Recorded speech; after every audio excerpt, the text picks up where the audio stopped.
అరణ్యాల్లో తపస్సే శ్వాసగా ఉన్న కాలంలో కోపాన్ని కలిగినవారు మహర్షులేనా? ధర్మానికి ప్రతినిధులేనా? ఆ భగవంతుడికే పరీక్ష పెట్టగలరా? శాపం అంటే ద్వేషమా లేదా ధర్మాన్ని నిలబెట్టే నియమమా?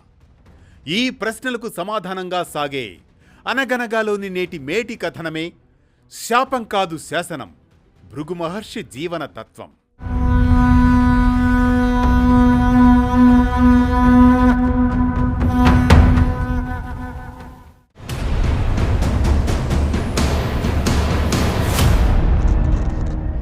అనగనగా అలనాడు నైమిసారణ్యంలో ఋషులు మహర్షులు భక్తిపూర్వకంగా యజ్ఞయాగాదులు నిర్వహిస్తున్న సమయం అది.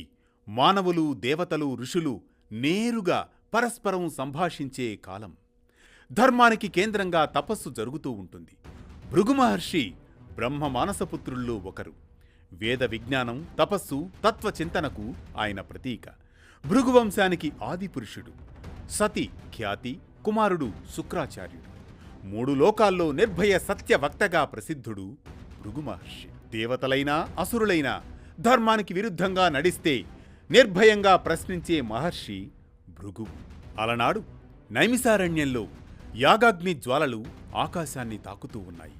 వేద ఘోషనాదాలతో అరణ్యం ప్రతిధ్వనిస్తోంది. ఋషులందరూ యజ్ఞం చేస్తూ ఉంటారు. ఆ యజ్ఞంలో ఒక ఋషి, మహర్షులారా, యజ్ఞం సాఫల్యం పొందాలంటే యజ్ఞ ఫలం పరమేశ్వరునికే అర్పించాలి. కాని త్రిమూర్తుల్లో ఎవరు పరబ్రహ్మ అనే సందేహంతో ప్రశ్నిస్తాడు యజ్ఞవాటికలో. ఆ సమయంలో మరో మహర్షి బ్రహ్మ సృష్టికర్త. సృష్టి లేకపోతే లోకమెక్కడిది? అతనే పరబ్రహ్మ కావాలి కదూ?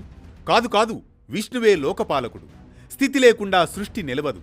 పరమేశ్వరుడు విష్ణువే అంటూ మరో ఋషి చెబుతాడు.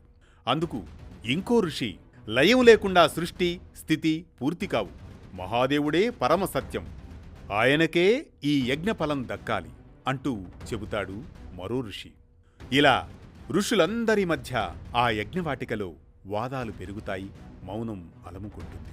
అప్పుడు సూత మహర్షి ప్రవేశిస్తారు. మహర్షులారా, వాదంతో సత్యం ఎన్నటికీ లభించదు. పరీక్షతోనే పరమార్థం తెలుస్తుంది అని చెబుతాడు. అప్పుడు ఒక ఋషి లేచి, కాని దేవతలను పరీక్షించగల ధైర్యం ఎవరికుంది అని సందేహాన్ని వెలుబుచ్చుతాడు ఒక ఋషి. అందరి దృష్టి అప్పుడు భృగు మహర్షిపై పడుతుంది. ఒక వృద్ధ మహర్షి పైకి లేచి, భృగు మహర్షి, నీవు బ్రహ్మమానసపుత్రుడవు. నీ తపస్సు అగ్ని వంటిది. నీవు దేవతలకైనా ఎట్టి పరిస్థితుల్లో ఏ కారణంతోనూ భయపడవు. అందుకు నీవే సమర్థుడివి. ఆ సమయంలో మరో ఋషి లేచి, నీ ఆగ్రహం కోపం కాదు, అది ధర్మాగ్రహం. అహంకారాన్ని కరిగించే శక్తి నీ తపస్సుకే ఉంది. కాబట్టి భృగు మహర్షి, మీరే అందుకు సమర్థులు. అది విన్న భృగు మహర్షి మౌనంగా, మహర్షులారా, ఈ పరీక్ష శక్తి కోసం కాదు, అధికారం కోసం కాదు. వినయం, క్షమ, కరుణ ఎక్కడ ఉన్నాయో అక్కడే పరబ్రహ్మ. ఈ భృగు మహర్షి మాటలతో యజ్ఞవాటికలో నిశ్శబ్దం అలముకుంటుంది. ఆ సమయంలో ఋషులందరూ ఒక్కసారిగా ఏకస్వరంగా సంభాషిస్తారు. ఈ బాధ్యతను మీకు అప్పగిస్తున్నాం భృగు మహర్షి. నీవే సత్యాన్ని ఎట్టి పరిస్థితుల్లోనూ వెలికి తీయాలి అని. ఋషుల మాటలన్నీ విన్న భృగు మహర్షి తదేకంగా స్థిరచిత్తంతో దానికి అంగీకరిస్తాడు. వెంటనే త్రిమూర్తులను పరీక్షించేందుకు బయలుదేరుతారు భృగు మహర్షి. అగ్నిజ్వాలలు మరింత ప్రకాశిస్తాయి. భృగువు బయలుదేరుతాడు. ఇది శాపం కాదు శాసనం, భృగు మహర్షి జీవన తత్వం. ఈ కథనం మనకిచ్చే సామాజిక సందేశం ఒక్కటే: సత్యం శబ్దంలో కాదు, స్వభావంలో కనిపిస్తుందని. పదవి, శక్తి, అధికారం కన్నా వినయం, క్షమ, కరుణలే నిజమైన పరమశక్తులని. భృగు మహర్షి ప్రయాణం దేవతల్ని పరీక్షించేందుకు కాదని, మనలోని అహంకారాన్ని పరీక్షించేందుకేనని. ప్రశ్నించగల ధైర్యం ఉన్న చోటే ధర్మం సజీవంగా ఉంటుందని.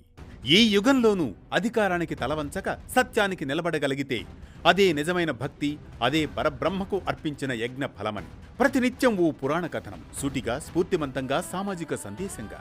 ధర్మం చెప్పే కథల సవ్వడి, జ్ఞానం చెలరేగే కథన పొరబడి. అనగనగా అంటూ మళ్లీ రేపు పలకరిస్తుంది ఆరుబయట వెన్నెల్లో జోకొట్టే కథల్లా.